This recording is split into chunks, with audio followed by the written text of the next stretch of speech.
morning, good afternoon, and good evening. Welcome to Chapter 20. In Chapter 19, we had finished talking about the survey of life by finishing talking about the survey of animals.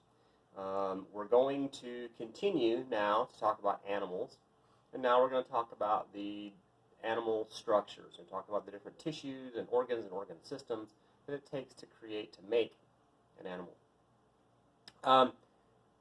If we're going to study animal structure, we need to talk about what's these two topics called anatomy and physiology. You've probably heard of the class A and P, anatomy and physiology. Anatomy studies structures.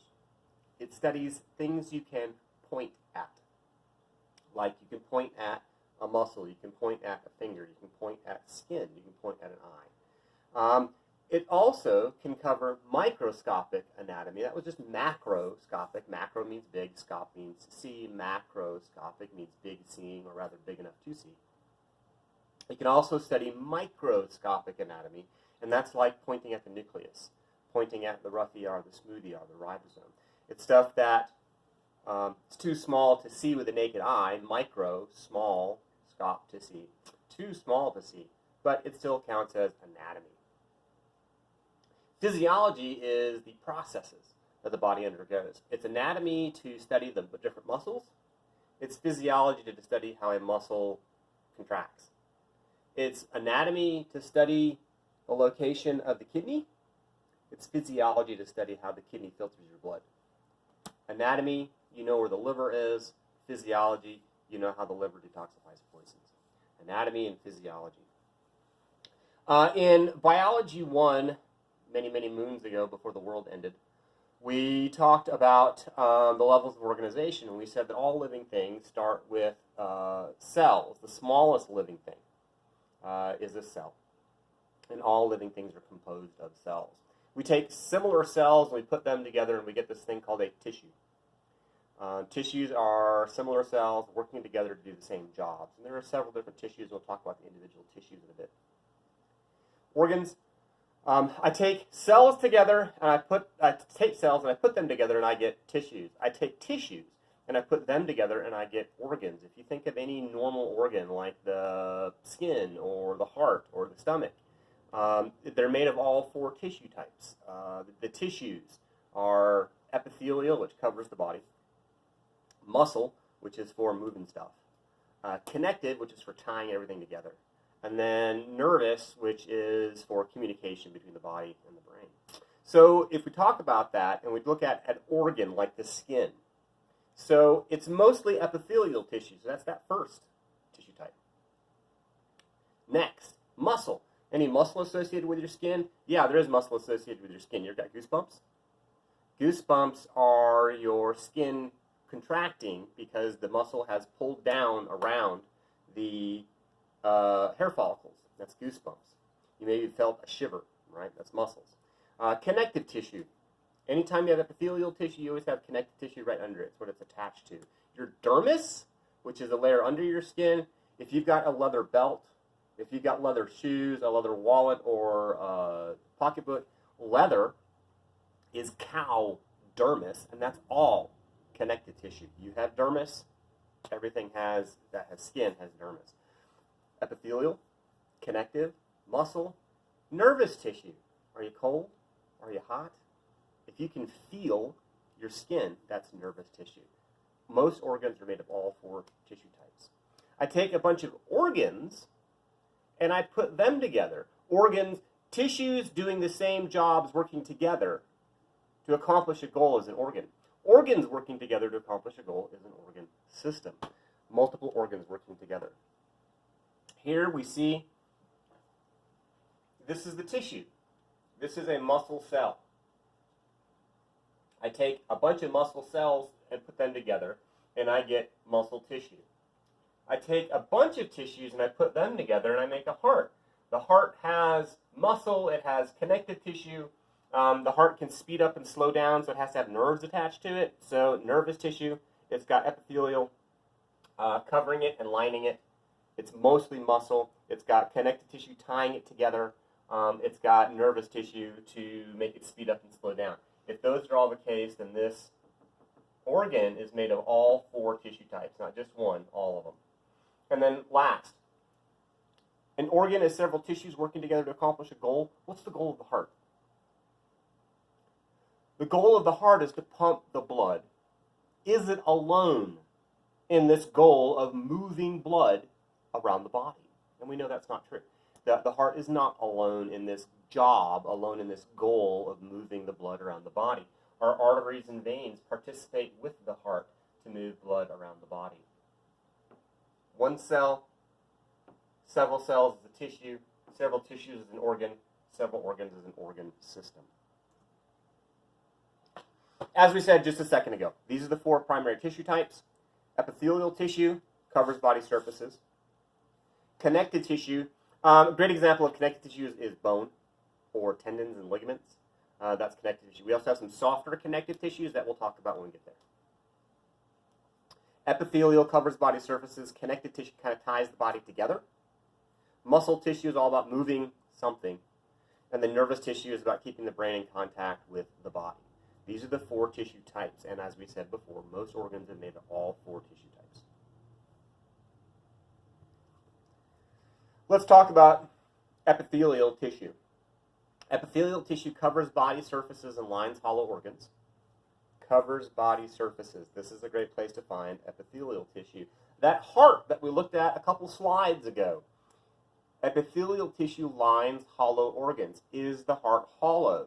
Well, obviously, if it's a pump and it has to move blood, it has to be hollow. So yeah, the heart is hollow.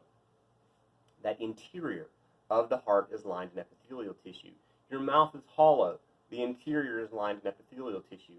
Your throat is hollow. The interior is lined in epithelial tissue. Your stomach is hollow. The interior is lined in epithelial tissue. Epithelial tissue covers body surfaces and lines hollow organs.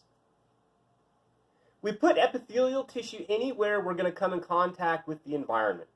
So obviously, skin. But what about your stomach? When does your stomach come in contact with the environment? I mean, I might argue if your stomach comes in contact with the environment, you've got some pretty serious problems. Well, actually, you know the truth is the environment comes in contact with your stomach, and that is through eating. Stuff from outside comes in. Epithelial tissues, refer to them as interface tissues because they're the interface between you and the world. When we talk about epithelial tissue, we need to talk about how epithelial tissue is classified. Epithelial tissue is classified in 2 ways. How many cells are there and the shape of the cells. The first thing we want to talk about is the shape of the cells. And our first shape is squamous. And squam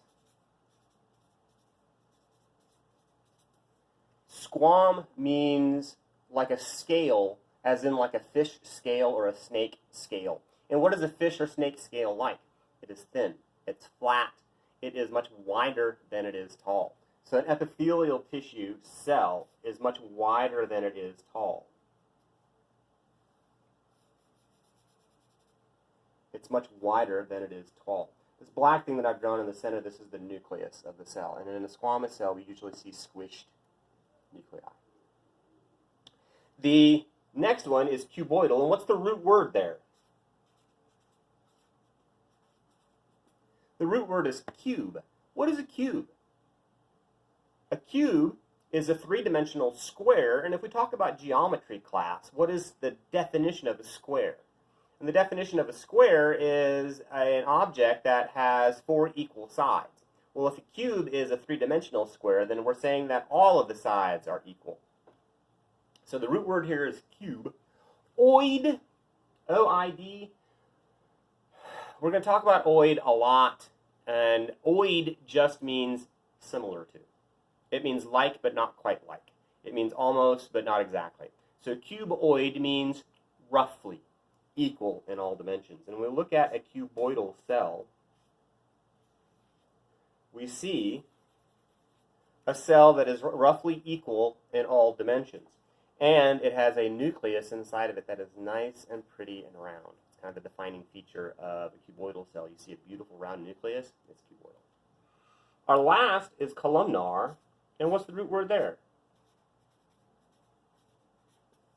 Obviously, the root word is column. What is a column like? A column is much taller than it is wide. And so a columnar epithelial cell is going to be really tall. And its nucleus is often elongated. It's stretched. Just like the cell is stretched, the nucleus is often stretched. So you have to look at the slide, and you look at the shape of the cells, so you can determine what kind of epithelial tissue it is like. Here we see squamous. Notice how they are flat, tile-like cells. Here we see some cuboidal. Again, see that nice, pretty round nucleus. And last over here we see columnar. See again, that stretched cell with a stretched nucleus inside. The first thing you actually do when you're talking about epithelial tissue, when you name epithelial tissue, is you tell me how many cell layers are present.